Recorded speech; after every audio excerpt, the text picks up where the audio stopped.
মন্ত্রিত্ব ছাড়তে পিছু পা হব না, হুঁশিয়ারি চিরাগের। মোদির নতুন মাথা ব্যথা হনুমান। একসময় প্রধানমন্ত্রী নরেন্দ্র মোদীকে ভগবান রাম এবং নিজেকে তার হনুমান বলে দাবি করতেন। সেই চিরাগ পাসওয়ানই এবার বিজেপির মাথা ব্যথার কারণ হয়ে দাঁড়াচ্ছেন। জাতিগত জনগণনা এবং সংরক্ষণ ইস্যুতে ক্রমশ কেন্দ্রের অস্বস্তি বাড়াচ্ছেন চিরাগ। দুদিন আগেই তিনি হুমকি দিয়েছেন, সরকার সংরক্ষণ নীতি বদলালে মন্ত্রিত্ব ছাড়তে পিছপা হবেন না তিনি। পরে অবশ্য অবস্থান বদলে এনডিএ ছাড়ার কথা অস্বীকার করেছেন চিরাগ। আসলে লোকসভা নির্বাচনের আগে বিরোধীরা প্রচার করেছিল বিজেপি ক্ষমতায় এলে সংবিধান বদলে দেওয়া হবে, সংরক্ষণ তুলে দেওয়া হবে বা কমিয়ে দেওয়া হবে, যার ভালো প্রভাব পড়েছে দলিত বেল্টে। সেই প্রচারের প্রভাব এখনও রয়েছে। বিধানসভা ভোটের প্রচারে গিয়ে চিরাগকে প্রশ্নের মুখে পড়তে হচ্ছে।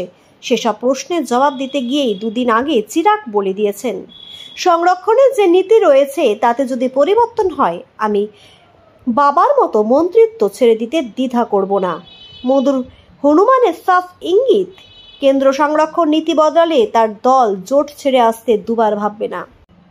বস্তুত 2024 লোকসভা নির্বাচনে ধাক্কা খাওয়ার পর কেন্দ্রে এবং জেডিইউ, টিডিপি এবং শিন্ডে সেনা এবং চিরাগের দল এলজেপির সমর্থনে সরকার গড়েছে বিজেপি। গত 4 মাসে একাধিক জোট শরিক একাধিক ইস্যুতে বিজেপির বিরুদ্ধে সুর চড়ালেন। প্রকাশ্যে কোনো শরিকই জোট ছাড়ার হুঁশিয়ারি এভাবে দেয়নি। চিরাগই প্রথম। যদিও পরে ড্যামেজ কন্ট্রোল করে ফেলেছে বিজেপি, গেরুয়া শিবির স্পষ্ট করে দিয়েছে সরকার সংরক্ষণ নীতিতে বদলের কথা ভাবছে না। এমনকি জাতিগত জনগণনা নিয়ে আরএসএসও সদর্থক ভূমিকা নিয়েছে।